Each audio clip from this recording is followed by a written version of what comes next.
यदा ई धर्मस्य ग्लानिर्भवति भारत धर्म संस्थापनाधिष्ठाय संभवामि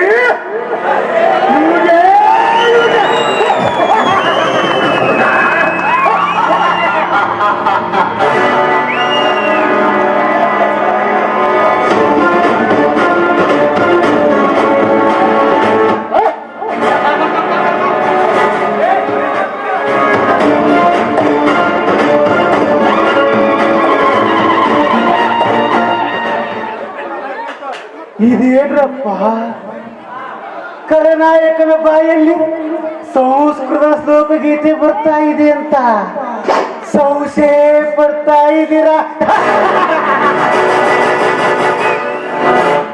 ಇದರ ಅರ್ಥ ಏನು ಗೊತ್ತಾ? ಜಗದಲ್ಲಿ ಅನ್ಯಾಯದ ಅಟ್ಟಾಸ ಎತ್ತಾದಾಗ, ಅಧರ್ಮ ತಾಂಡ ಆಡ್ತಿರುವಾಗ ನಮ್ಮಂತ ಕಾಲದರಿಗಳ ದೌರ್ಜನ್ಯ ಹೆಚ್ಚಾದಾಗ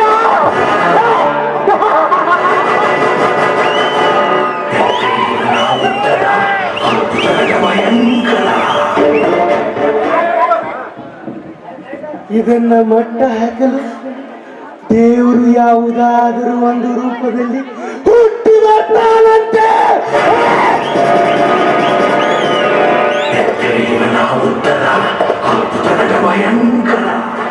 ಆದ್ರೆ ಇದು ಕಲಿಯುಗ. ತಲೆ ಇಡೋರ ಕಲಿಯುಗ, ತಲೆ ಇರೋರ ಕಲಿಯುಗ, ತಲೆ ಹೊರೋರ ಕಲಿಯುಗ.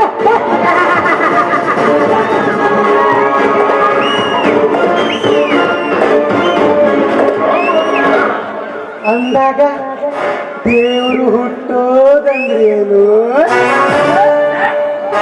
ನಮ್ಮಂತ ಕಾಲದಲ್ಲಿ ಕರ್ರ ಮಟ್ಟ ಹಾಕೋದಂದ್ರೇನು?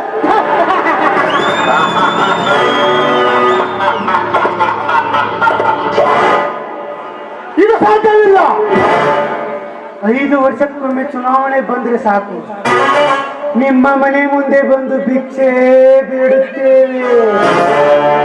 ತಿನ್ನ ಕೂಲಿಲ್ಲ ಅಂತಲ್ಲ, ನೀವು ನೀಡುವ ಒಂದು ಓಟಿನ ಆಸೆಗಾಗಿ ಇಲ್ಲದನ್ನ ಮಾತಾಡ್ತೀವಿ, ಇಲ್ಲ ಸಲದ ಕರ್ತೀವಿ.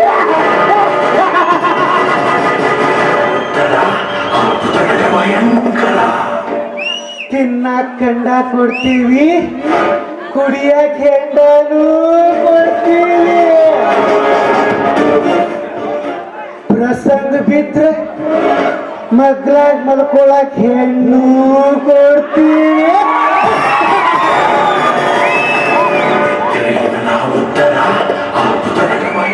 ಆಮೇಲೆ ಒಂದಲ್ಲ ಎರಡಲ್ಲ 5 ವರ್ಷ ಗುಮ್ತೀವಿ, ಗುಮ್ಮಿಸ್ಕೊಳಕ್ಕೆ ಬೇಕ.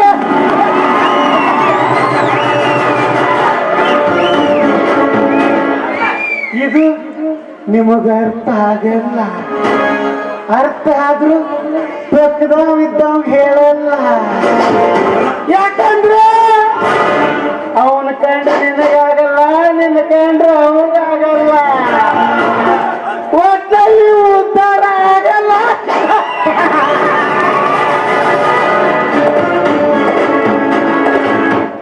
ಇನ್ನು ಮುಂದೆ ಪ್ರಾರಂಭ ಈ ಪ್ರತಾಪಗಳು ರಾಜಕೀಯ ಚದುರಂಗದಾಟ.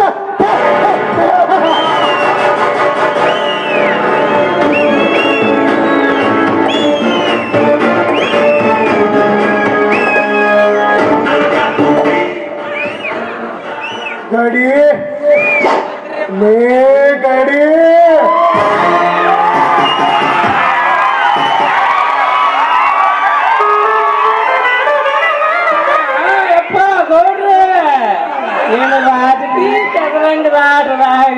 ಎಲ್ಲಿಗೆ ಹೋಗಿ ಮುಡ್ತೈತೇನ್ರಿಪ್ಪ ಈ ರೈತರ ಗೋಳಾಟ?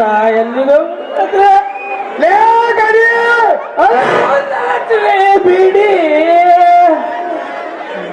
ವಿವೇಕಿ, ರೈತರಿಗೆ ಗೋಳಾಟ ಹಚ್ಚುವುದಕ್ಕೆ ರೈತರೇನಾದರೂ ನನಗೆ ಪುಕ್ಸಟ್ಟೆ ಹೋಟ್ ಹಾಕಿದ್ದಾರೆ. ದುಡ್ಡು ಕೊಟ್ಟಿದ್ದೇನೆ, ದುಡ್ಡು ನಾ ಕೊಟ್ಟ ದುಡ್ಡಿನಿಂದ ನಾಯಿಯಂತೆ ಜೊಲ್ಲು ಸುರಿಸಿ ಬಾಲ ಸುಟ್ಟ ಬೆಕ್ಕಿನಂತೆ ಬಂದು ನನಗೆ ಹೋಟ್ ಹಾಕಿದ್ದಾರೆ. ಅಂದಾಗ ಈ ಪ್ರತಾಪಗೌಡ ಯಾರ ಹಂಗಿನಲ್ಲಿ ಬದುಕುವುದಿಲ್ಲ. ಕರೆ ಐತ್ರಿ ಗೌಡ್ರ, ನಿಮ್ಮ ಮಾತು ಕರೆ ಐತಿ ಅಲ್ರಿ. ಒಬ್ಬೊಬ್ಬರಿಗೆ ಒಂದೊಂದು ಕ್ವಾರ್ಟರ್ ಕೊಟ್ರ ಕಿಶದಾಗ 500 ಇಟ್ಟ ಈಶ್ವರನ್ ದವಾದಾಗ ಹೊಡ್ತುಂಬ ಊಟ ಮಾಡಿ ಸಾಕ್ತದಲ್ರಿ. ನೀವ್ ಯಾಕೆ ಮತ್ತೊಬ್ಬರ ಮನೆಯಾಗ ಬದುಕಾಕತ್ತೀರಿ?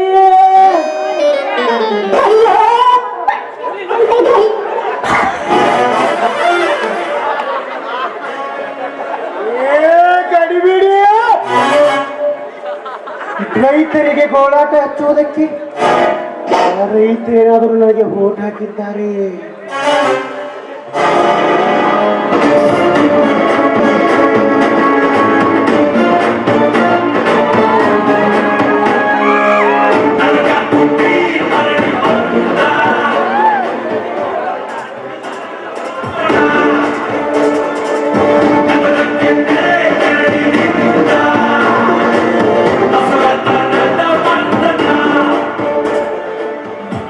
ಗಡಿಬಿಡೆ, ತಿನ್ನೋದಕ್ಕೆ ಕಂಡ, ಕುಡಿಯೋದಕ್ಕೆ ಹೆಂಡ, ಹೊತ್ತಿಗೆ ಕೈಯಲ್ಲಿ ಸ್ವಲ್ಪ ಕಾಸು ಕೊಟ್ಟರೆ ಸಾಕು ಹೆಂಡತಿಯರ ತಲೆ ಹಿಡಿದು ಬದುಕುವ ಭಂಡ ನನ್ನ ಮಕ್ಕಳು ಹುಟ್ಟಿರುವಾಗ ನಮ್ಮಂತ ರಾಜಕೀಯ ವ್ಯಕ್ತಿಗಳು ಅದನ್ನೇ ಬಂಡವಾಳ ಮಾಡಿಕೊಂಡು ಬದುಕುವುದರಲ್ಲಿ ತಪ್ಪೇನಿದೆ?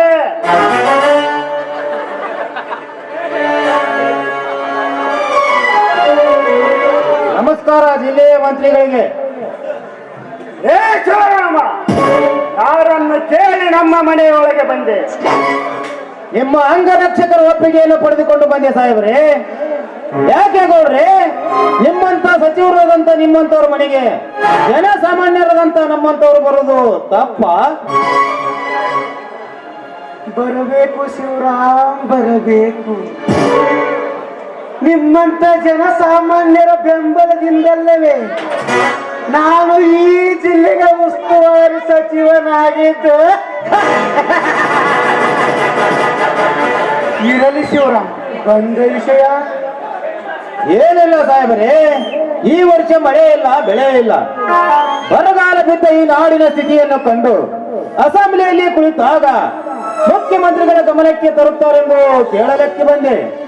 ಶಿವರಾಮ್, ಇದು ನನ್ನ ಜಿಲ್ಲೆ, ನನ್ನ ಜಿಲ್ಲೆಯ ಜನರ ಕಷ್ಟ ಏನು ಎನ್ನುವುದು ನನಗೂ ಚೆನ್ನಾಗಿ ಗೊತ್ತು. ಈ ವಿಷಯದ ಬಗ್ಗೆ ನಾನು ಮುಖ್ಯಮಂತ್ರಿಗಳೊಡನೆ ಚರ್ಚೆ ಮಾಡಿದ್ದೇನೆ. ಹೌದಾ? ತುಂಬಾ ಸಂತೋಷವಾಯಿತು ಸಾಹೇಬ್ರೆ. ಮುಖ್ಯಮಂತ್ರಿಗಳು ನಮ್ಮ ಜಿಲ್ಲೆಗೆ ಪರಿಹಾರವನ್ನು ಕೊಡೋದಕ್ಕೆ ಒಪ್ಪಿಕೊಂಡ್ರ? ಇಲ್ಲ ಶಿವರಾಮ್, ಇಲ್ಲ. ಸರ್ಕಾರದಲ್ಲಿ ದುಡ್ಡು ಇಲ್ಲ, ಯಾವ ಜಿಲ್ಲೆಗೂ ಪರಿಹಾರ ಕೊಡುವುದಕ್ಕೆ ಆಗುವುದಿಲ್ಲ ಎಂದರೆ ಸಿಎಂ ಸಾಹೇಬರು. ಅದು ಹೇಗೆ ಸಾಧ್ಯ ಸಾಹೇಬ್ರೆ?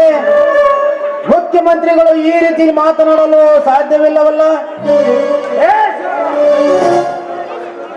ಮುಖ್ಯಮಂತ್ರಿಗಳು ಮಾತನಾಡದೆ ನನ್ನನ್ನೇ ಈ ರೀತಿ ಹೇಳುತ್ತಾನೆಂದು ಬಗಲುವೆಯ ಕತ್ತೆ? ನಿಮಗೆ ಬೇಕಾದಾಗೆಲ್ಲ ಹಣ ಮಂಜೂರು ಮಾಡುವುದಕ್ಕೆ ಮುಖ್ಯಮಂತ್ರಿಗಳೇನು ನಿಮ್ಮ ಅಪ್ಪನ?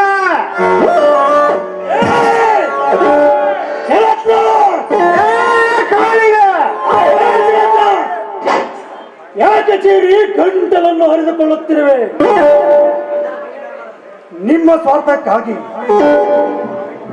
ಹಣ ಹೆಂಡ ನೀಡಿ ಅನ್ಯಾಯ ಮಾರ್ಗದಿಂದ ಅಧಿಕಾರಕ್ಕೆ ಬಂದಿರುವಿರಿ.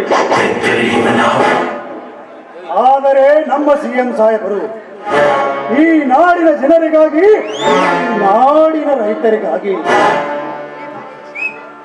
ಹಲವಾರು ಯೋಜನೆಗಳನ್ನು ರೂಪಿಸಿ ನೂರಾರು ಸೌಲಭ್ಯಗಳನ್ನು ಕೊಟ್ಟ ಭಾಗ್ಯವಿದಾತರು ಅವರು.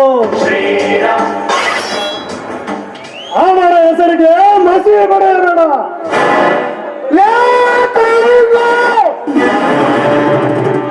ಯಾಕಲೇ ಮೈಯಾಗ ಸೊಕ್ಕು ಜಾಸ್ತಿ ಆಗಿದೆ ಆ ಮಗನ? ಯಾರ ಮನೆಗೆ ಬಂದಿದಿ, ಯಾರ ಎದುರು ನಿಂತಿದೆ ಅನ್ನೋದು ಗೊತ್ತೈತಿಲ್ಲ.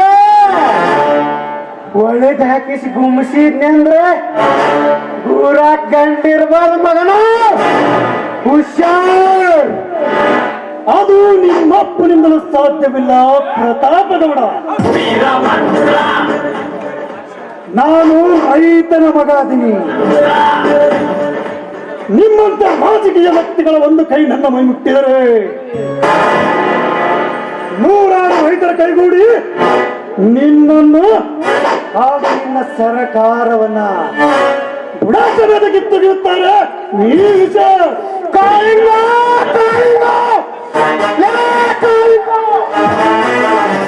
ಪ್ರತಾಪ್ ಗೌಡ ಕೈ ಹತ್ತಿರ. ನಾನು ಬಯಲಿಸುವ ಗಂಡದಿನಿ. ಜೋಳದ ರೊಟ್ಟಿ ತಿಂದು ಬೆಳೆದ ಗಟ್ಟಿ ಉಳಿಯದಿನಿ. ನನ್ನ ಒಂದೇ ಒಂದು ಹೊಡೆತಕ್ಕೆ ನಿನ್ನ ರಾಜಕೀಯ ಜೀವನದಿಂದಲೇ ನಿವೃತ್ತಿ ಹೊಂದಿದೆ. ಸುಮ್ಮನೆ ಒಳ್ಳೆಯ ಮಾತಿನಿಂದ ಬಡವರಿಗೆ ಕೊಡುವ ಪರಿಹಾರ ನಿಧಿಯನ್ನ ಕೊಟ್ಟು ಬಿಡು. ಪರಿಹಾರ ನಿಧಿ, ಪರಿಹಾರ ನಿಧಿ. ಕಾರಂಗ, ಕಂಡವರಿಗೆಲ್ಲ ಪರಿಹಾರ ನಿಧಿ ಕೊಡುವುದಕ್ಕೆ ಸರ್ಕಾರ ಏನು ದುಡ್ಡು ಬೆಳೆಯುವ ಗಿಡ ನೆಟ್ಟಿಲ್ಲ. ಯಾವಾಗ ಯಾರಿಗೆ ಪರಿಹಾರ ಕೊಡಬೇಕೆನ್ನುವುದು ನಮಗೆ ಚೆನ್ನಾಗಿ ಗೊತ್ತು. ನೋಡಿ ಸಾಹೇಬ್ರೆ, ನನ್ನ ತಮ್ಮ ಈ ರೀತಿ ಮಾತನಾಡುತ್ತಾನೆಂದು ತಪ್ಪು ತಿಳಿದುಕೊಳ್ಳಬೇಡಿ. ಜನ ಕಷ್ಟದಲ್ಲಿದ್ದಾರೆ. ಹಸಿವಿನ ಬಾಧೆಯನ್ನು ತಾಳಲಾರದೆ ದಿನಕ್ಕೊಬ್ಬರು ನೇಣು ಹಾಕಿಕೊಂಡು ಸಾಯುತ್ತಿದ್ದಾರೆ. ಜನರ ಸಾವಿನೊಡನೆ ಸರಸವಾಡುವುದನ್ನು ಬಿಟ್ಟು ಜನರಿಗೆ ಸಹಾಯ ಮಾಡಿ ನಿಮ್ಮ ಕಾಲು ಹಿಡಿದು ಬೇಡಿಕೊಳ್ಳುತ್ತೇನೆ. ಶಿವರಾಮ, ಬಿಡು ಕಾಲು ಬಿಕಾರಿ ನನ್ನ ಮಗನೇ. ಅಣ್ಣ,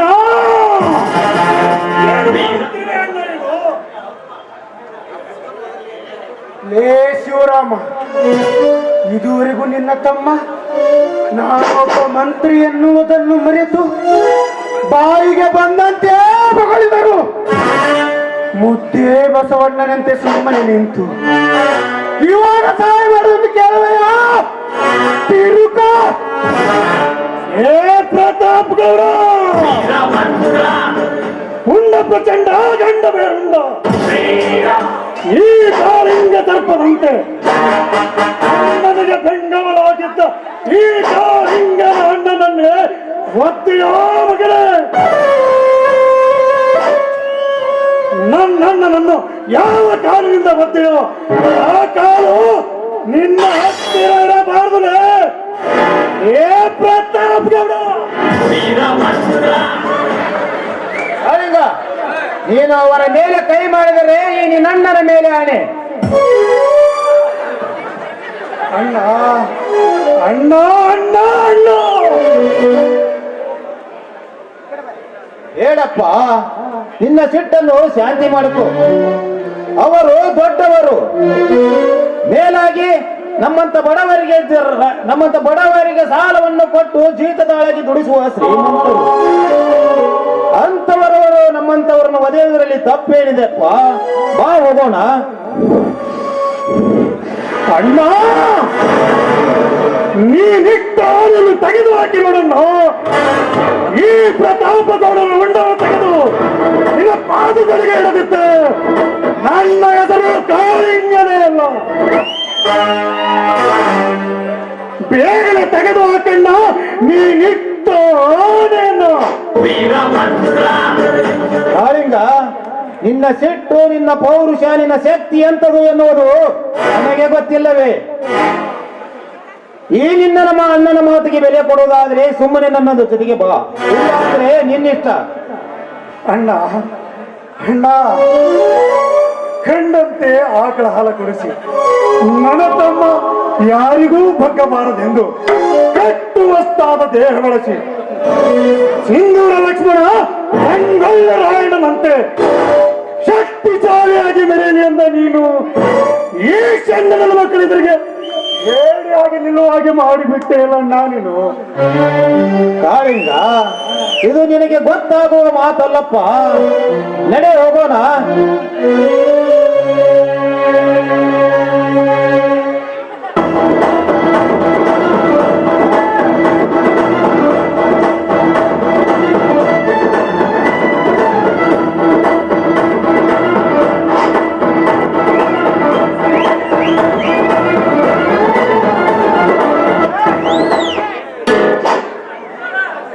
ಪರಮ ಪಾಪಿಯು ಪುಣ್ಯವಂತರು ಎಲ್ಲ ಒಂದೇ ಇಲ್ಲಿ ಈ ರುದ್ರಭೂಮಿಯಲ್ಲಿ. ಕೆಂಗಣ್ಣಿನಿಂದ ಚಕ್ಕರಿಸಿ ನೋಡಿ ನನ್ನನ್ನು ಗೆಲ್ಲಲಾರೆ.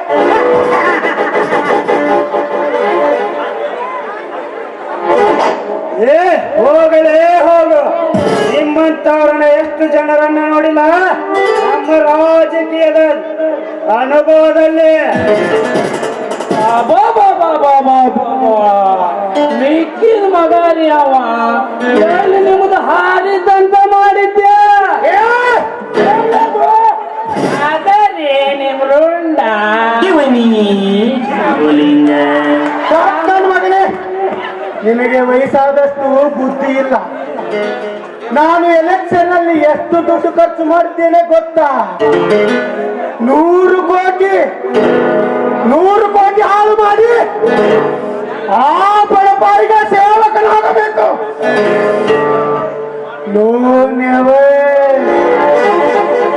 ಬಂಡವಾಳ ಹಾಕೇನಿ, ಬಡ್ಡಿ ಸಮೇತ ಬಂಡವಾಳ ತೆಗಿತೇನೆ. ಮುಂದಿನ 5 ವರ್ಷಗಳಲ್ಲಿ 1000 ಕೋಟಿಯ ಒಡೆಯ ಈ ಪ್ರತಾಪ ಗೌಡ.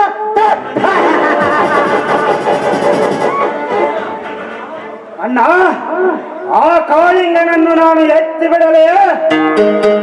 ಬೇಡ ಶರತ್, ನಾವು ಏನೇ ಮಾಡಿದರೂ ನಮ್ಮ ಹೆಸರಿಗೆ ಕಳಂಕ ತರುವಂತಾಗಬಾರದು. ಆ ಕಾಳಿಂಗನ ಲೆಕ್ಕ ಚುಕ್ತ ಮಾಡುವುದಕ್ಕೆ ನಾನೊಂದು ಗ್ಯಾಂಗ್ ರೆಡಿ ಮಾಡುತ್ತೇನೆ. ಬಾ ಹೋಗೋಣ.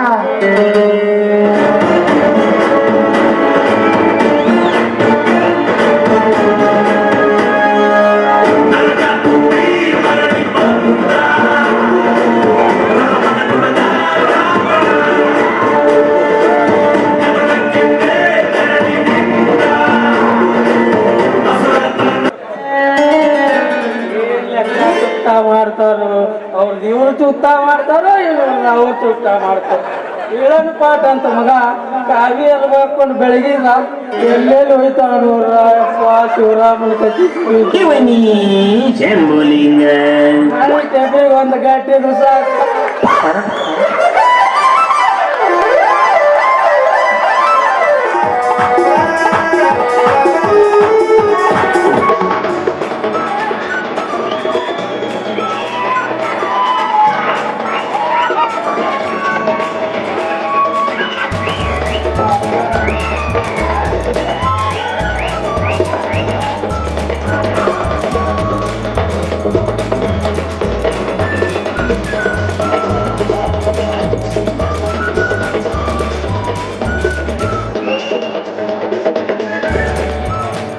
ಮೀರಾ ಮೀರಾ ನೋಡಲ್ಲಿ ಮೀರಾ, ಸುತ್ತಮುತ್ತಲಿನ ಜನ ನಮ್ಮನ್ನು ಹೇಗೆ ನೋಡ್ತಿದ್ದಾರೆ? ನೋಡಿ ಬಿಡು ಮೋಹನ್, ಯಾಕಂತ ಹೇಳಿದ್ರೆ ನಮ್ಮ ಜೋಡಿ ನೋಡಿ ಅವರಿಗೆಲ್ಲ ಹೊಟ್ಟೆ ಕಿಚ್ಚು ಅಲ್ಲ. ಮೀರಾ, ಹೊಟ್ಟೆ ಕಿಚ್ಚು ಅಲ್ಲ ಮೀರಾ, ತಂದೆ ತಾಯಿ ಇಲ್ಲದ ನಿನ್ನನ್ನು ನನ್ನೊಡನೆ ಕರೆದುಕೊಂಡು ತಿರುಗಾಡಿ ನನ್ನ ಆಸೆ ಎಲ್ಲ ತೀರಿದ ಬಳಿಕ ನಿನ್ನನ್ನು ಮಧ್ಯದಲ್ಲಿ ಕೈ ಬಿಡುತ್ತಾನೇನೋ ಎಂಬ ಅನುಮಾನವರಿಗೆ. ಮತ್ತೆ ಅವರ ಅನುಮಾನವೆಲ್ಲ ನೀವು ನಿಜ ಮಾಡ್ಬೇಕಂತ ಇದ್ದೀರಾ ಹೇಗೆ? ಅದು ಹೇಗೆ ಸಾಧ್ಯ ಮೀರಾ? ಆ ಜನರ ತಪ್ಪು ಭಾವನೆಗೆ ಕಪ್ಪು ಮಸಿ ಬಡಿದು ನನ್ನ ಉಸಿರಲ್ಲಿ ನಿನ್ನ ಹೆಸರನ್ನು ಬರೆದುಕೊಂಡು ಖುಷಿಯಾಗದೆ ನಿನ್ನ ಕೊರಳಿಗೆ ತಾಳಿ ಕಟ್ಟಿ ಶಾಶ್ವತವಾಗಿ ಮಾಡಿಕೊಳ್ಳುವೆ ನನ್ನ ಸತಿಯನ್ನಾಗಿ ಮೀರಾ. ಮೋಹನ್, ಈ ಮಾತು ನಿಜವೇ? ಯಾಕೆ ಮೀರಾ, ನೀನು ಕೂಡ ಅವರಂತೆ ಅನುಮಾನಿಸುತ್ತಿರುವೆಯಾ ನನ್ನನ್ನ? ಚಚೆ, ಹಾಗೇನೂ ಇಲ್ಲ. ಯಾಕಂದ್ರೆ ಕಾಲೇಜ್ನಲ್ಲಿ 10 ಹುಡುಗಿಯರಿದ್ರು ಕೂಡ ನೀವು ಅವರು ಯಾರನ್ನೂ ಪ್ರೀತಿಸೋದಕ್ಕೆ ಮುಂದಾಗದೆ ನನ್ನನ್ನೇ ಪ್ರೀತಿಸಿದ ಮಹಾರಸಿಕರಿಲ್ಲವೇ ನೀವು? ಮೀರಾ, ನೀನೇನು ಕಡಿಮೆಯ ಮೀರಾ? ಹುಣ್ಣಿಮೆಯ ಬೆಳದಿಂಗಳಂತೆ ಪ್ರಕೃತಿಯೇ ನಾಚುವಂತೆ ಸೌಂದರ್ಯವನ್ನು ಹೊತ್ತು ದರೆಗಿಳಿದು ಬಂದ ಅಪ್ಸರೆ ನೀನು. ನಿನ್ನ ಚೆಲುವಿಕೆಗೆ ಚೈಲಿ ಚೆನ್ನಿಗರು ಕಾಲೇಜಿನಲ್ಲಿ ಲವ್ ಲೆಟರ್ ಕೊಟ್ಟರು. ಅವರಿಗೆಲ್ಲ ಬಹಿಷ್ಕಾರವನ್ನು ಹಾಕಿ ಕಾಲೇಜಿನ ಬೋರ್ಡಿನ ಮೇಲೆ ನಿನ್ನ ಹೆಸರನ್ನು ಬರೆದ ರಸಿಕತೆಯ ರಾಣಿ ನೀನಲ್ಲವೇ? ಮೋಹನ್, ನಿಜ ಹೇಳ್ಬೇಕಂದ್ರೆ ನಿಮ್ಮನ್ನ ನಾನು ಎಷ್ಟು ಪ್ರೀತಿಸ್ತೀನಿ ಗೊತ್ತಾ? ನೀವು ಅಂದ್ರೆ ನನಗೆ ತುಂಬಾ ಇಷ್ಟ. ಒಂದು ದಿನ ನಿಮ್ಮನ್ನ ನೋಡದೆ ಹೋದ್ರೆ ನನಗೆ ಏನೋ ಕಳೆದುಕೊಂಡಂಗ ಆಗುತ್ತೆ ಅನ್ಸುತ್ತೆ. ನಿಜ ಮೀರಾ, ಈ ಪ್ರೀತಿಗಿರುವ ತಾಕತ್ತೇ ಅಂತದ್ದು. ನೀನೆಲ್ಲೋ ಹುಟ್ಟಿ ನಾನೆಲ್ಲೋ ಹುಟ್ಟಿ ಕಾಲೇಜಿನಲ್ಲಿ ಕೂಡಿ ಕಲಿಯುವಾಗ ನಿನ್ನ ಮನಸ್ಸು ಒಂದಾಗಿ ಬಿಡಿಸದಂತಾಗಿ ಬೆಸೆಯಿತು ಈ ನಮ್ಮ ಪ್ರೇಮದ ಗಂಟು. ಮೀರಾ, ಜೀವನದಲ್ಲಿ ಅದೆಷ್ಟೇ ಕಷ್ಟ ನಷ್ಟಗಳು ಬಂದರೂ ನಿನ್ನ ಮನದರ್ಶ ನಾನಾಗುವೆ. ಮೀರಾ, ನಿನ್ನ ಮನದರ್ಶ ನಾನಾಗುವೆ. ಮೋಹನ್, ನಿಮ್ ಮಾತನ್ನು ಕೇಳಿ ನನಗದೆಷ್ಟು ಖುಷಿ ಆಗ್ತಿದೆ ಗೊತ್ತಾ? ನಿಜ ಹೇಳ್ಬೇಕಂದ್ರೆ ಆ ಬೇಬಿ ಪೊಲೀಸ್ ಕವಿಗಳು ನಿಮ್ಗೆ ಮುತ್ತು ಕೊಡೋದನ್ನ ಮರ್ತಿರ್ಬಹುದು, ಆದ್ರೆ ನಾನ್ ಹಾಗಲ್ಲ. ಬೇಕಾದ್ರೆ ಅವ್ರು ಬರೆದಿರೋ ಬರಹಕ್ಕೆ ವಿರುದ್ಧ ಆದ್ರೂ ಪರವಾಗಿಲ್ಲ, ನಾನ್ ನಿಮ್ಗೆ ಮುತ್ತು ಕೊಟ್ಟು ನಿಮ್ ಕೈ ಹಿಡಿದು ನೆಲದಾಡ್ಬೇಕು ಅನ್ಸುತ್ತೆ. I love you, I love you.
Meera, ಕವಿಗಳ ವಿರುದ್ಧವಾಗಿ ನನಗೆ ಮುತ್ತು ಕೊಟ್ಟೆಯಲ್ಲ.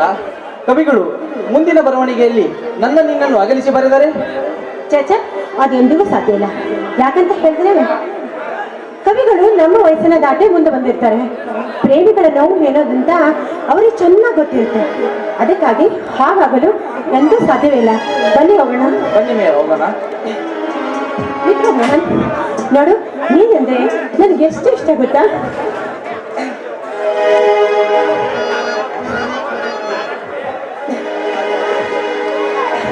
ಸತ್ಯಾಯಿಸಿಲ್ಲ, ಸತ್ಯಾಯಿಸಿಲ್ಲ, ಸತ್ಯಾಯಿಸಿಲ್ಲ, ಸತ್ಯಾಯಿಸಿಲ್ಲ.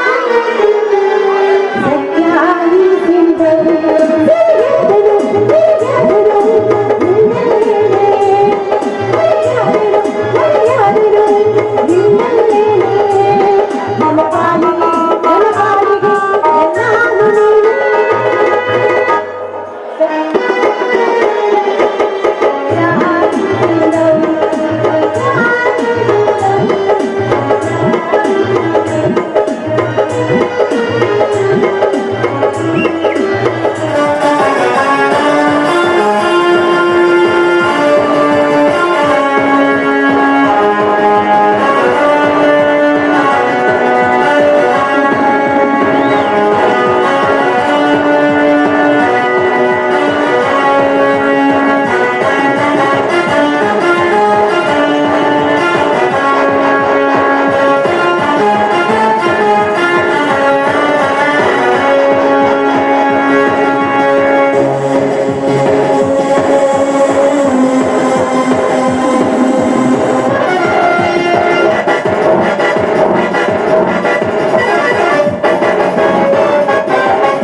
ಈ ಜಿಲ್ಲೆಯ ಮಂತ್ರಿಯಾಗಿ ರೈತರಿಗೆ ಪರಿಹಾರ ಕೊಡುವುದು ಮೊದಲು ಬಡ ರೈತರಿಗೆ ಹಣದ ಆಸೆಯನ್ನು ಹಚ್ಚಿ 200 ಎಕರೆ ಆಸ್ತಿನ ನಿನ್ನ ಕಬ್ಜಾ ಮಾಡಿಕೊಂಡು ಯಾವುದೋ ಒಂದು ಕಾರ್ಖಾನೆ ಕಟ್ಟಲು ಆ ಬ್ರಿಟಿಷ್ ನಾಯಿಗಳಿಗೆ ಮಾರಾಟ ಮಾಡಬೇಕೆಂದಿಲ್ಲ.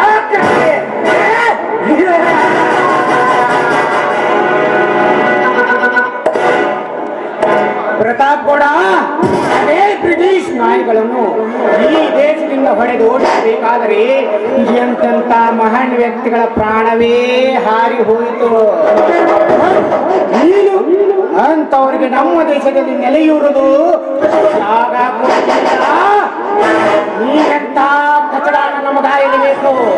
ನಿನ್ನನ್ನು ಸುಮ್ಮನೆ ಬಿಟ್ಟರೆ ಇಡೀ ನಮ್ಮ ರಾಜ್ಯವನ್ನೇ ಮಾರುವ ಮಂಗನ ಮಗ ನೀನು. ಪ್ರತಾಪ್ ಕೂಡ ನಿನ್ನ ಸಂಪತ್ತಿಗೆ ಸವಾಲು ಹಾಕಿ ನಿನ್ನ ಸರ್ವನಾಶ ಮಾಡಲು ಬರುತ್ತೇನೆ.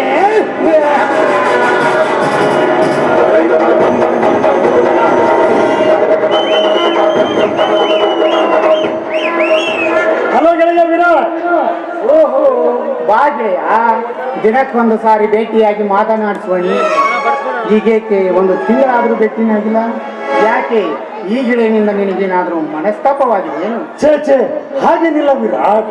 ಈ ಸುಗ್ಗಿಯ ಕಾಲದಲ್ಲಿ ಹೊಲದಲ್ಲಿ ಕೆಲಸ ಬಂದ ಕಾರಣ ನನ್ನಿಂದ ಭೇಟಿಗೆ ಸ್ವಲ್ಪ ವಿಳಂಬವಾಗಿದೆ ಅಷ್ಟೇ. ಕಾಳಿಂಗ, ಮಳೆಗಾಲ ಬಂದರೆ ಸಾಕು ರೈತರಿಗೆ ಸುಗ್ಗಿಯೇ ಸುಗ್ಗಿ. ರೈತನು ಬೆಳಿಗ್ಗೆ ಬೇಗನೆ ಎದ್ದು ಬಸವಣ್ಣನಿಗೆ ಕಾಳು ತಿನ್ನಿಸಿ ಎತ್ತಿನ ಬಂಡಿಯನ್ನು ಹೂಡಿ ಹೊತ್ತೊಂಡವರಾಗಿ ಹೊಲದಲ್ಲಿ ಇದ್ದುದು.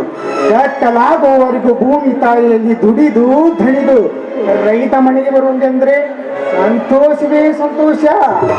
ನಿಜ ವಿರಾಟ್, ಕೈ ಕೆಸರಾದ್ರೆ ಬಾಯಿ ಮೊಸರು ಎನ್ನುವಂತೆ ರೈತ ಹೊಲದಲ್ಲಿ ದುಡಿದು ದುಡಿದು ಸವೆದು ಸಣ್ಣಾದರೂ ಸರಿಯೇ ಈ ಭೂಮಿಯನ್ನೇ ತನ್ನ ತಾಯಿ ಎಂದು ಮಕ್ಕಳಂತೆ ಕೆಲಸ ಮಾಡಿ ಸಾವಿರಾರು ಜನರಿಗೆ ಅನ್ನ ಹಾಕುವ ರೈತ ಈ ಜಗತ್ತಿನ ದೊರೆ.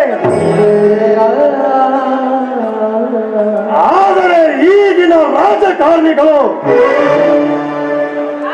ತಾವೇ ದೊರೆಗಳೆಂದು ರೈತರ ಭೂಮಿಯನ್ನು ಕಬಳಿಸಿ ತಾವೇ ದೊಡ್ಡವರೆಂದು ಬರೆಯುತ್ತಿದ್ದಾರೆ. ಕಾಳಿಂಗ, ದೊಡ್ಡವರೆಂದು ಮೆರೆಯುತ್ತಿರುವ ಆ ರಾಜಕಾರಣಿಗಳಿಗೆ ಎಲ್ಲ ರೈತರು ಸಿಡಿದೇಳಬೇಕು. ಯಾವುದೇ ಕಾರಣಕ್ಕೂ ಭೂಮಿಯನ್ನು ಕೊಡುವುದಿಲ್ಲ ಎಂದು ಹಠ ಹಿಡಿಯಬೇಕು. ಹಠ ಯಾರು ಹಿಡಿಯಬೇಕು ವಿರಾಟ್ ಹಠನ? ಚಟಕ್ಕಾಗಿ ದುಡ್ಡು ಇಸಿದುಕೊಂಡು ಹೆಣ್ಣರು ಮಕ್ಕಳನ್ನು ನಡುಮಧ್ಯದಲ್ಲೇ ಬಿಟ್ಟು ಹೋಗುವ ಬಂಡನ ಮಕ್ಕಳು ಹುಟ್ಟಿದ್ದಾರೆ ಈ ಜಗದಲ್ಲಿ. ಅವರಿಗೇನು ಗೊತ್ತು ವಿರಾಟ್? ಈ ಭೂಮಿ ತಾಯಿಯನ್ನು ಮಾರುವುದು ಒಂದೇ, ಹೆತ್ತ ತಾಯಿಯನ್ನು ಮಾರುವುದು ಒಂದೇ ಅಂತ. ಕಾಳಿಂಗ, ಭೂಮಿಯ ಬೆಲೆ ಅವರಿಗೇನು ಗೊತ್ತಿಲ್ಲ. ಆ ದುಷ್ಟ ಪ್ರತಾಪಗೌಡನಂತ ರಾಜಕಾರಣಿಗಳು ಹಣದ ಆಸೆಯನ್ನು ಹಚ್ಚಿದ್ದಾರೆ. ನಾವು ಎಲ್ಲಾ ರೈತರಿಗೂ ತಿಳಿ ಹೇಳಿ ಒಂದಿಂಚು ಜಾಗ ಕೊಡದಂತೆ ನೋಡಿಕೊಳ್ಳಬೇಕು. ಅದು ಹೇಗೆ ಸಾಧ್ಯವಿಲ್ಲ? ನಮ್ಮ ಆಸ್ತಿಯನ್ನು ನಾವು ಮಾರಾಟ ಮಾಡುತ್ತೇವೆ ಅಂದರೆ ಅಂತವರಿಗೆ ಹೇಳುವುದಾದ್ರೆ ಹೇಗೆ? ಅಷ್ಟೇ ಅಲ್ಲದೆ ಆ ದುಷ್ಟ ಪ್ರತಾಪಗೌಡ ಕೆಲವೊಂದಷ್ಟು ಜನರಿಗೆ ಹಣದ ಆಸೆಯನ್ನು ಹಚ್ಚಿದ್ದಾನೆ, ಇನ್ನು ಕೆಲವಷ್ಟು ಜನರಿಗೆ ಹೆಂಡದ ಆಸೆಯನ್ನು ಹಚ್ಚಿದ್ದಾನೆ. ಅಂದಾಗ ಅಂತವರು ನಮ್ಮ ಮಾತು ಕೇಳುವರೆ ವಿರಾಟ್? ಹೇಳುತ್ತಾರೆ ಕಾಳಿಂಗ. ಒಂದು ವೇಳೆ ಆ ದುಷ್ಟ ಪ್ರತಾಪಗೌಡನ ಮಾತಿಗೆ ಮರಳಾಗಿದ್ದರೂ ಕೂಡ ಅಂತವರ ಎದುರು ಅವರ ಹೆಂಡತಿ ಮಕ್ಕಳನ್ನ ಎತ್ತು ಕಟ್ಟೋಣ. ಪ್ರಾಣ ಹೋದರೂ ಸರಿ, ಭೂಮಿಯನ್ನು ಕೊಡುವುದಿಲ್ಲ ಎಂದು ಹೋರಾಟ ಮಾಡೋಣ. Correct Virat, correct. ಹಿಂದಿನ ಹಿರಿಯರು ಸಾಕಷ್ಟು ಕಷ್ಟ ನಷ್ಟ ಅನುಭವಿಸಿ ನಮ್ಮ ಸ್ವಂತ ಆಸ್ತಿಯನ್ನು ಉಳಿಸಿ ಹೋಗಿದ್ದಾರೆ. ಅಂತಹ ಆಸ್ತಿ ಯಾವತ್ತು ದುಷ್ಟರ ಕೈ ಸೇರಬಾರದು. ತಿಳಿಸಿ ಹೇಳಿದವರಿಗೆ ತಿಳಿ ಹೇಳಿ, ಕಷ್ಟದಲ್ಲಿದ್ದವರಿಗೆ ಸಹಾಯ ಮಾಡಿ. ಆ ಪ್ರತಾಪಗೌಡನಿಗೆ ಬರಕತ್ತೇನೆ ವಿರಾಟ್. ಹೋಗೋಣ.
गंगो नंगे 4 मीनार रुक्मिणी रुक्मिणी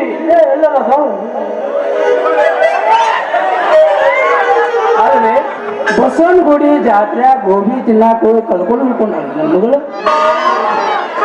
ದೇವ ರುಕ್ಮಿಣಿ ಬಚ್ಚದಾಗ ಹುಡ್ತಾಕೆ ಎಲ್ಲದೀವಿ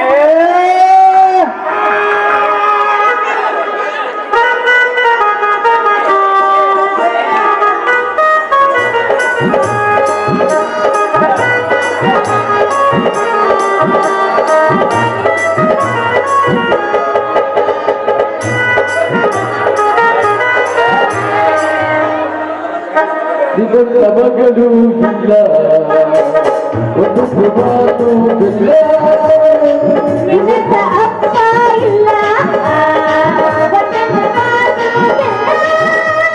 ನೀನು ನನ್ನ ಪ್ರಾಣ, ನೀನು ನನ್ನ ದೈವ, ಯಾವ ದೈವ ಮಗಳು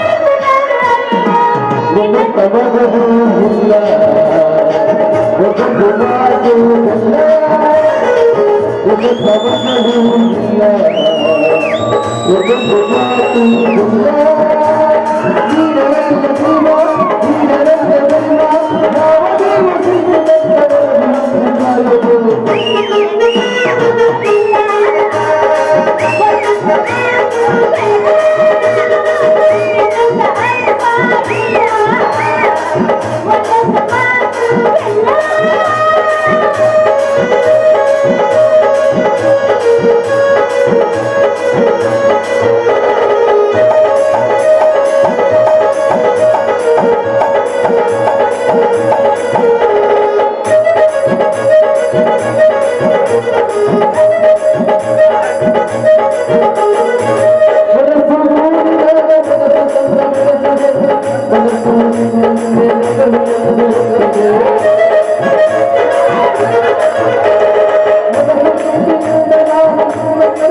ಒಂದು ಮಾತು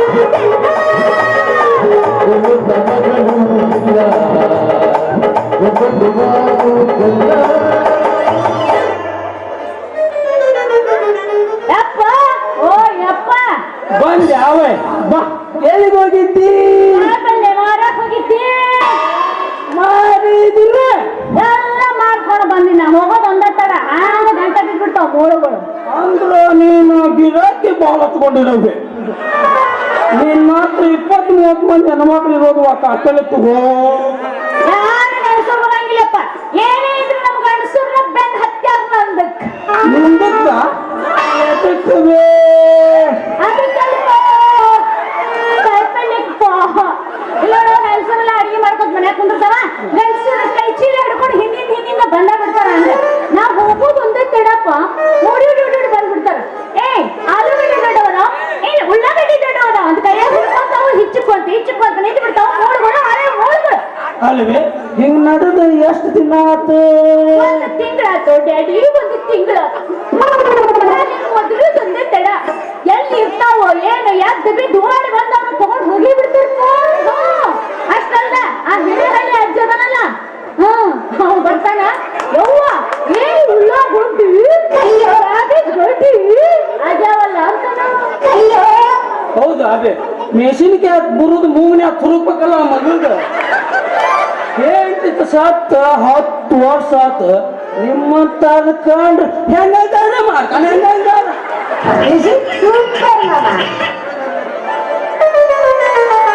ಮನಸ್ಸಿಲ್ಲಂದ್ರೆ ಯಾಕ ನೋಡ್ತಿ ನೋಡಿ ಸುಮ್ಮನಾಗ್ತಿ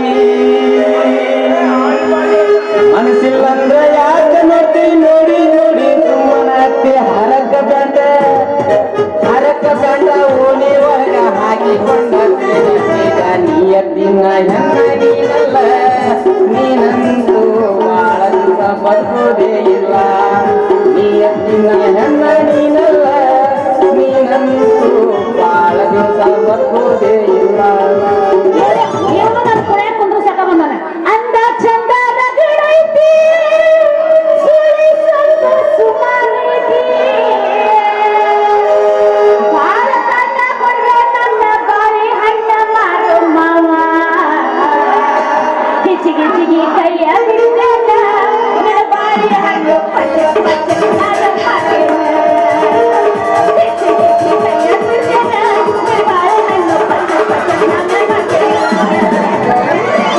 ಅಂಜಿಕ ಬರುತ್ತವೆ ತಿಳಿಯ ಹುಡುಗಿ ಬೇಡದ ಬಂಗಾರಗಳಿಯ ಹತ್ತೈತಿ ಮಳೆಯ ಬೇಗ ಹತ್ತಿರ ಚುಮಡಿ ಕೈಯ ಬಂಗಾರ ಬೆಳ್ಳಿ ಯಾತಕ ಬೇಕ ಮಳ್ಳಿ ಸಿಂಗಾರ ಸಾಕ ಕೇಳಲೆ ಹುಡುಗ ಮಳ್ಳಿ ಬಾವಳ್ಳಿ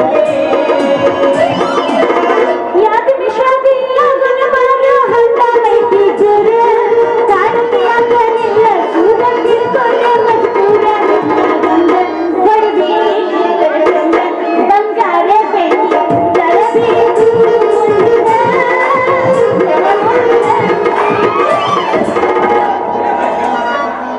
ಏ ಯವ್ವ ಸಾಕಿ ಬೇಕಾರೆ ನಾಯಿನ ಯಪ್ಪ ಅವ ಕರೆನ ಎಲ್ಲವ ಬಾಳೆಹಣ್ಣು ಮಾರೋ ಬಾಳೆಹಣ್ಣು ಹ್ಞೂನ್ರಿ ಇಬ್ರು ಕೂಡೆ ಮಾಡ್ತೇವೆ ನಾವ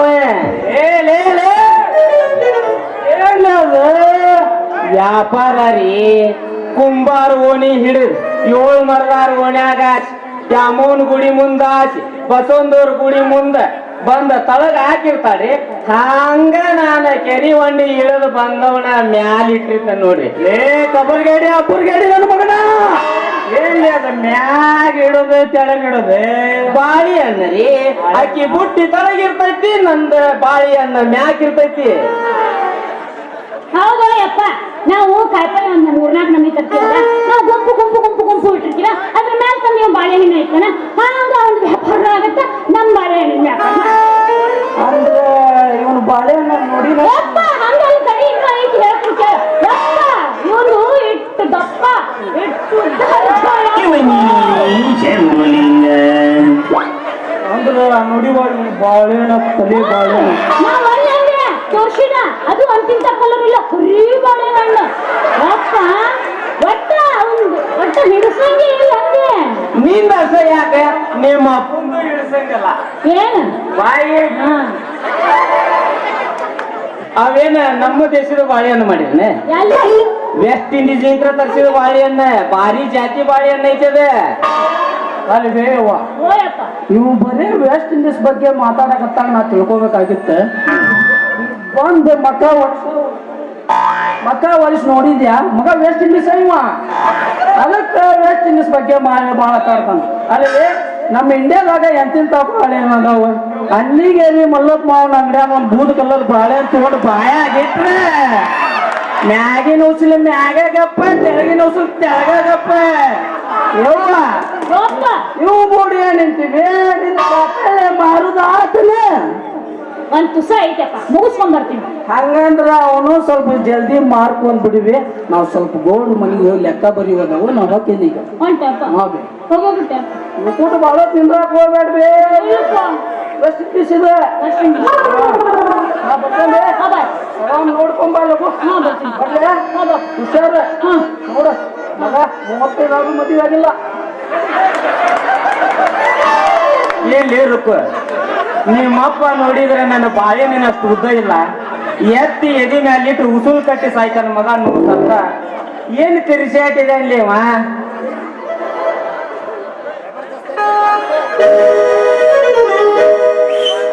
ಲವ್ ಮಾಡಿ ಕೈ ಕೊಟ್ಟಾರೋ ನನ್ನ ಗೆಳೆಯಾದ ಸತ್ತಾಗ್ಯಾರೋ ತರ್ಸೋಡಿ ಕನ್ನಡದಾಡೋ ಅಲ್ಲ ಬಿಸ್ಕಿಟ್ ತಿನ್ಸಂತಾಳೋ ದೋಸ್ತ ಬ್ಯಾಡೋ ದೋಸ್ತ ಹೇಳೋದು ಕೇಳೋ ನನ್ನ ಹಾಳು ಮಾಡಿ ನಿಂತಿಡದಾಳು ದೋಸ್ತ ಹೇಳು ಕೇಳು ಹಾಳು ಮಾಡಿ ನಿಂತಿಡದಾಳು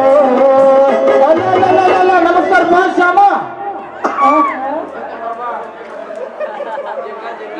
ಅಲ್ಲೇ ರೊಕ್ಕನು ಇಲ್ಲೇ ಅದ ಈಕಿನೇ ಪರಿಚಯ ಮಾಡ್ಕೊಂಡಿ ಹ್ಞೂನ್ಲಿ ಇಬ್ರು ಕುಡಿಯ ಮಾಡ್ತೇವೆ ನಾವು ವ್ಯಾಪಾರನ ಬಾಬಾ ಮಗನ ಇಬ್ರು ಕೂಡ ಮಾಡ್ತಾರಂತೆ ವ್ಯಾಪಾರ ಲೇ ಮಗನ ನಾನಾಕಿ ಪಿರುತಿ ಮಾಡಾಕತ್ತೇವೆ ಪಿರುತಿ ಯಾರ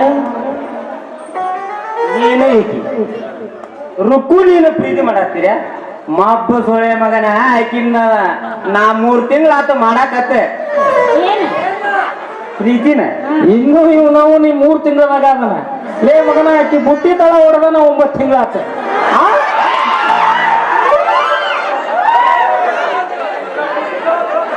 ಆದ್ರೂ ತಳ ಹೊಸದ ಐತಲ್ಲಿ ಅಲ್ಲಿ ಹೊಡೆದನಿ, ಸಿಕ್ಕಾಪಟ್ಟೆ ಗುದ್ದಾಡಿ ಹೊಡೆದನಿ. ಮತ್ತ ಅದನ್ನ ಇಟ್ಕೊಂಡು ಏನ್ ಮಾಡ್ಬೇಕು? ಹೊಸ ಬುಟ್ಟಿ ಕೊಡ್ಸೀನಿ. ಅಲ್ಲ ಮನೆ ಅವ ಹೊಸ ಕೊಡ್ಸಲ್ಲ ಬಿಡ್ತಿದ್ದ ನೀವು ಹೊಸ ಕೊಡಿಸ್ಲಿಲ್ಲ ಅಂದ್ರೆ ನಮ್ಮ ಅಪ್ಪನ ಕೈಲಿ ಹಾಕಿ ಒದಿಸ್ತಿದ್ನಿ ಓದಿಸ್ತಿದ್ದಿ ಆದ್ರೂ ರುಕ್ಕು ನಿನ್ನಕ್ಕಿಂತ ನಿನ್ನ ಬುಟ್ಟಿ ತಳನ ಭಾರಿ ಐತಿ ಬಿಡ್ಲಿ. ಭಾರಿ ಐತಿ ಅಂತ ಕಣ್ಣು ಹಾಕಾಕ್ ಹೋಗ್ಬೇಡಿ ಮಂಗ ನನ್ನ ಮಗನ, ಅದ ನನ್ನ ಪೆಟ್ಟಿಗೆ ಐತಿ. ಏ ನಿಮ್ಮ ಬಾಯಾಗ ಬೋಳ ಬದ್ನಿಕಾಯಿ ತುರುಕಲಿ ಸಾಧ್ಯ ನಾವ್ ವ್ಯಾಪಾರ ಮಾಡಕ್ ಹೋಗ್ಬೇಕು ನಿಮ್ದೇನ ಹಚ್ಚಿರಿ ಹಿಡ್ಕೊ. ಏ ರುಕ್ಕು ಹಿಂಗ ಬಿಟ್ಟು ಹೋದ್ರೆ ಹೆಂಗ್ರಿ?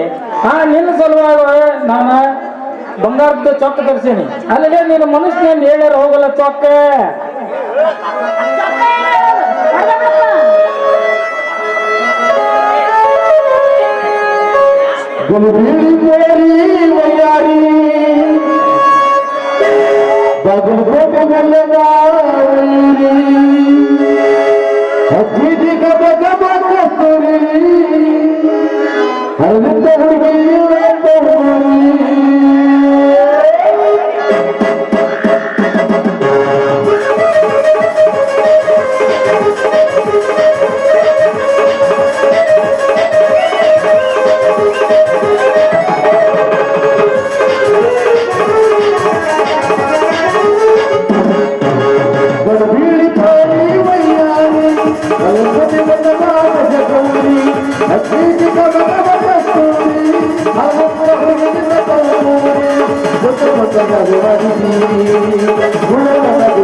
ಹಂಗಂದ್ರೆ ಕಾಯಿಪಲ್ಲೆ ವ್ಯಾಪಾರ ಮಾಡ್ಕೊಂಡು ಬರ್ಲಿ ಅಪ್ಪ.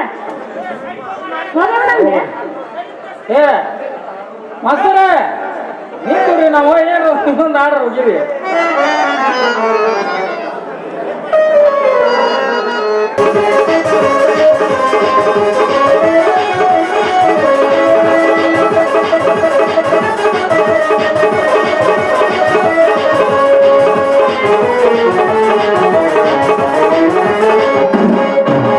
ಚಂದ್ರಕಾಳಿ ಸೀರಿ ಬಂದ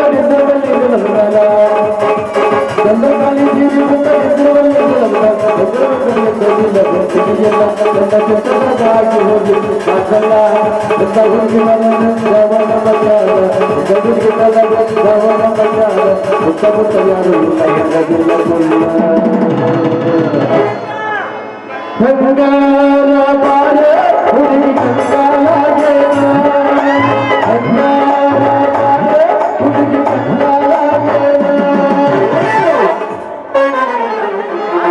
ಎದ್ದು ನಿಂತಬಾರ್ದು, ಕುಂತಲ್ಲೇ ಸಿಎಂ ಸಾಹೇಬನ್ನ ಬರಮಾಡಿಕೊಳ್ಬೇಕು.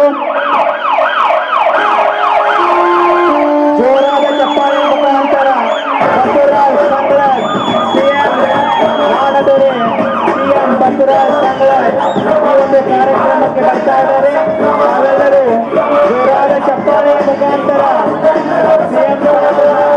ಆಗಮಿಸಬೇಕು. ಈಗ ನೂತನ ಸಿಎಂ ಬಸವರಾಜ ಸಂಗಡ ಸಾಹೇಬರಿಂದ ಪ್ರತಿಜ್ಞಾವಿಧಿ, ತದನಂತರ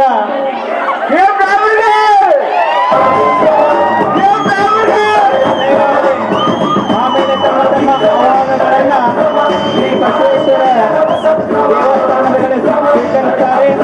ತಮ್ಮ ಮನವಿಗಳನ್ನ ಆಮೇಲೆ ತಲುಪಿಸುತ್ತಾರೆ.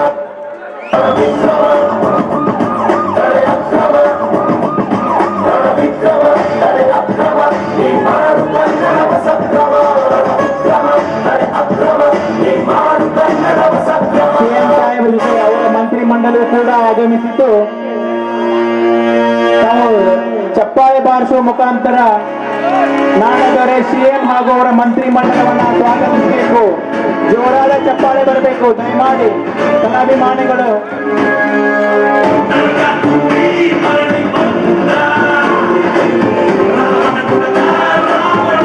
ನೂತನ ಸಿಎಂ ಹಾಗೂ ಅವರ ಮಂತ್ರಿಮಂಡಲಕ್ಕೆ ಸ್ವಾಗತ ಈ ಒಂದು ಜಾತ್ರಾ ಮಹೋತ್ಸವಕ್ಕೆ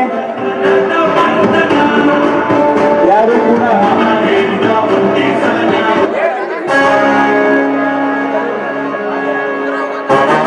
ರಾಜ್ಯಪಾಲರ ಬಂದು ಅವರಿಗೆ ಪ್ರತಿಜ್ಞಾವಿಧಿಯನ್ನ ಬೋಧಿಸಬೇಕು.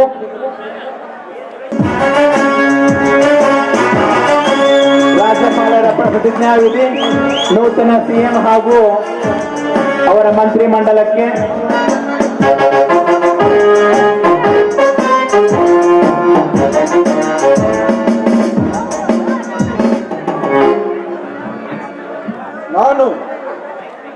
ನಾನು ಬಸವರಾಜ ಎಂಬ ಹೆಸರಿನ ನಾನು ಕಾನೂನು ಮೂಲಕ ಸ್ಥಾಪಿತವಾದ ಭಾರತ ಸಂವಿಧಾನದ ವಿಷಯದಲ್ಲಿ ನಿಜವಾದ ಶ್ರದ್ಧೆ ಮತ್ತು ನಿಷ್ಠೆಯನ್ನು ಹೊಂದಿರುತ್ತೇನೆಂದು, ನಾನು ಭಾರತದ ಸಾರ್ವಭೌಮತ್ವವನ್ನು ಮತ್ತು ಅಖಂಡತೆಯನ್ನು ಎತ್ತಿ ಹಿಡಿಯುತ್ತೇನೆಂದು ಕರ್ನಾಟಕ ರಾಜ್ಯದ ಮುಖ್ಯಮಂತ್ರಿಯಾಗಿ ನನ್ನ ಕರ್ತವ್ಯಗಳನ್ನು ಶ್ರದ್ಧಾಪೂರ್ವಕವಾಗಿ ಮತ್ತು ಅಂತಃಕರಣದ ರೂಪವಾಗಿ ನಿರ್ಧರಿಸುತ್ತೇನೆ. ಭಯ, ಯಾವ ಪಕ್ಷಪಾತವಿಲ್ಲದೆ, ರಾಗ ದ್ವೇಷವಿಲ್ಲದೆ ಎಲ್ಲ ಬಗೆಯ ಜನರಿಗೆ ಸಂವಿಧಾನಕ್ಕೆ ಮತ್ತು ಕಾನೂನಿನ ಅನುಸಾರವಾಗಿ ನ್ಯಾಯವಾದದನ್ನೇ ಮಾಡುತ್ತೇನೆ ಎಂದು ಕುವಿಹಾಳ ಬಸವಣ್ಣ ದೇವರ ಪ್ರಮಾಣ ವಚನ ಸ್ವೀಕರಿಸುತ್ತೇನೆ. ನಾನು ಬಸವರಾಜ ಎಂಬುವ ನಾನು ಕರ್ನಾಟಕ ರಾಜ್ಯದ ಮುಖ್ಯಮಂತ್ರಿಯಾಗಿ ಪರ್ಯಾಲೋಚನೆ ತರಲಾಗಿ ತಿಳಿದಿರುವ ಯಾವುದೇ ವಿಷಯವನ್ನು ರಾಜ್ಯದ ಮುಖ್ಯಮಂತ್ರಿಯಾಗಿ ನನ್ನ ಕರ್ತವ್ಯಗಳ ಯುಕ್ತ ನಿರ್ವಹಣೆ ಅಗತ್ಯವಾಗಬಹುದು. ಈ ಸಂದರ್ಭದಲ್ಲಿ ಅನ್ಯಥಾ ಯಾರದೇ ವ್ಯಕ್ತಿಗೆ ಅಥವಾ ವ್ಯಕ್ತಿಗಳಿಗೆ ಪ್ರತ್ಯಕ್ಷವಾಗಿ ಪರೋಕ್ಷವಾಗಿ ಬಹಿರಂಗಪಡಿಸುವುದಿಲ್ಲ ಎಂದು ಕುವಿಹಾಳ ಬಸವಣ್ಣ ದೇವರ ಹೆಸರಲ್ಲಿ ಪ್ರಮಾಣ ವಚನವನ್ನು ಸ್ವೀಕರಿಸುತ್ತೇನೆ.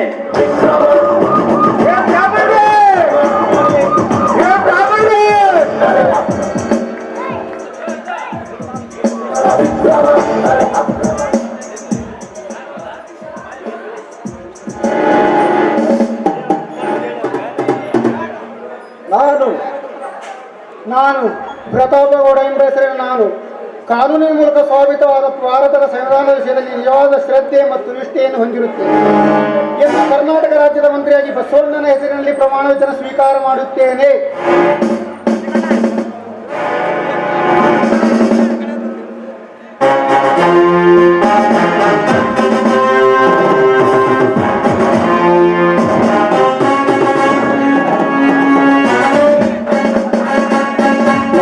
ಜಾತ್ರಾ ಮಹೋತ್ಸವಕ್ಕೆ ಆಗಮಿಸಿದಂತ ನೂತನ ಸಿಎಂ ಬಸವರಾಜ ಸಂಗಡ ಹಾಗೂ ಅವರ ಮಂತ್ರಿಮಂಡಲಕ್ಕೆ ಅಭಿನಂದನೆಗಳು.